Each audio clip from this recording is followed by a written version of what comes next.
वाडवळ समाजातील दिवाळी पहा. दिवाळीच्या आदल्या रात्री उटणं व नारळाच्या शिरा तयार केलं जाते. तांदळाची भिरड भाजून रवळी करून ठेवली जाते व तवळीची पीठ तयार करून ठेवतात. दिवाळी पहाटेच्या अभ्यंग स्नानासाठी आपल्याला तेल, नारळाचं शिर, उटणं व चिरोटे लागणार असते.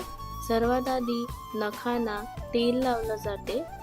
त्यानंतर उटणं लावून आंघोळ केली जाते व नारळाच्या शिराने केस धुतले जातात. नरकासुराचा वध केल्याप्रमाणे चिरोट फोडलं जाते. अंगणामध्ये दिवे रांगोळी काढून फटाके फोडले जातात.